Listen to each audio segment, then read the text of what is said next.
say, after humiliation is riches, power, might, and blessing eternally, forever.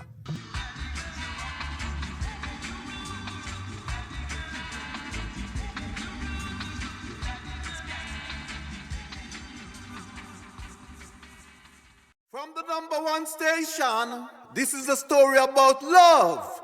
A love story.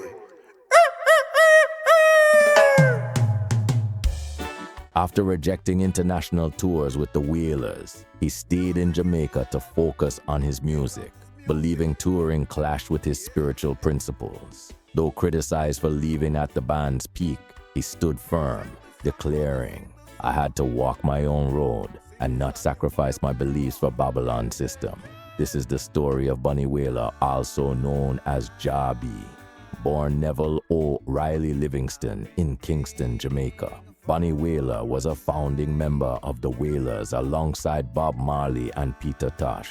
Together, they created a sound that would spread Jamaican music across the globe. Yet while Marley became an international superstar and Tosh gained fame for his activism, Bunny remained more of a quiet figure. Bunny's life was deeply intertwined with Marley's from an early age. At just 8 years old, he moved to 9 Mile in St. Anne Parish, where he met Marley. Both boys were raised by single parents, and when Bunny's father fell in love with Marley's mother, they became a blended family. Bunny and Bob were more than friends. They were brothers. This bond laid the foundation for a musical partnership that would change the world. But Bunny Wailer was more than just a band member. He was a man of profound spirituality and unwavering principles. Unlike Marley, who embraced the spotlight, Bunny preferred to remain in the background. His focus wasn't on fame or commercial success, but on his Rastafarian beliefs, his spiritual journey, and the roots of reggae itself. This deep personal connection to his faith made him less interested in the commercial side of music. While Marley was touring the world, bringing reggae to every corner of the globe, Bunny was crafting his own solo career, one that was firmly rooted in the spiritual and cultural traditions of Jamaica.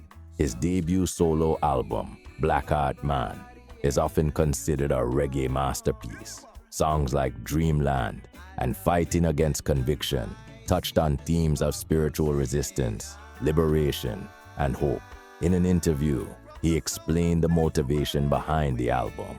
He explained how, as a child, he was warned to stay away from Rastas, who were referred to as Blackheart Men.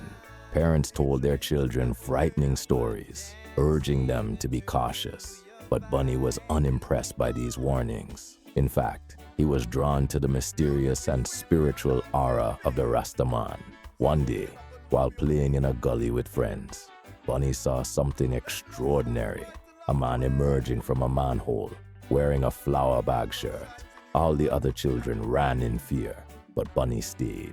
The man looked at him and asked, "So why don't you run?" Bunny replied, "For what?" From that moment, Bunny's life changed. He embraced the Rastafarian way of life and grew his dreadlocks, which would eventually touch the ground when he stood. He declared, "I've been a Blackheart man since 4 years of age." Yet despite the album's brilliance, it never achieved the same mainstream success as Marley's work.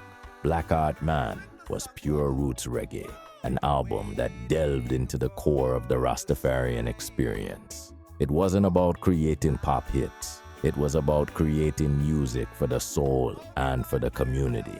Bunny Wailer's dedication to roots, reggae pure, unfiltered, and deeply spiritual, was both his strength and in some ways the reason for his lower profile.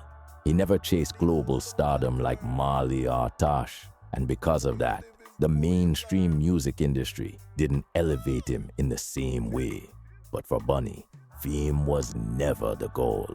In many ways, he embodied the true spirit of reggae, a music born from resistance, connection to the earth, and the pursuit of truth and spiritual growth. One story about Bunny showcases his intense personality. During their early years, the Wailers recorded an album for producer Leslie Kong. Kong decided to title the album The Best of the Wailers. Bunny was furious, arguing that they were young men with many years of recording ahead of them, and it was impossible to call this their best.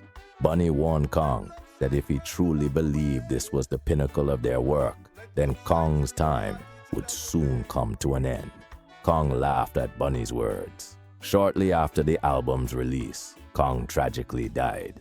Reflecting on the incident, Bunny later said, because he saw the last of the Wailers, to him, it really was the best of the Wailers. He heard the best. The story cemented Bunny as a figure of Jamaican folklore, a man whose words carried weight and whose convictions were unshakable.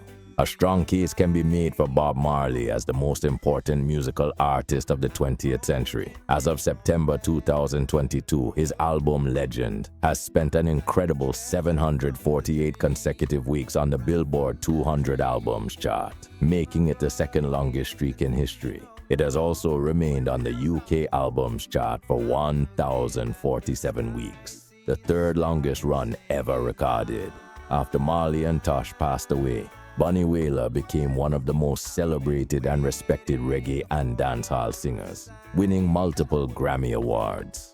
Though Bunny Wailer didn't reach the same international fame as Marley and Peter Tosh, he became a major figure among reggae purists. His work has been praised by musicians and critics for staying true to the roots of reggae. Bunny's songs carry deep messages of hope, peace, and resilience. Many modern reggae artists see him as a key influence. His refusal to compromise his art for commercial success made him an icon of authenticity. Bunny reminds us that true artistry doesn't always seek fame, but finds meaning in spirituality, cultural preservation, and delivering powerful messages. Bunny Wailer was a man of principles, deep spirituality, and immense talent. He represented more than just fame. He was the soul of reggae music. His legacy may not be the loudest, but it is one of the most powerful. Was he underrated, or was he simply overshadowed by Bob Marley and Peter Tosh? Let me know your thoughts about Bunny Wailer in the comment section. This brings us to the end of the story of reggae's underrated champion. Thank you for watching. Don't forget to subscribe to Reggae Vault and turn on the notification bell so you never miss another reggae story.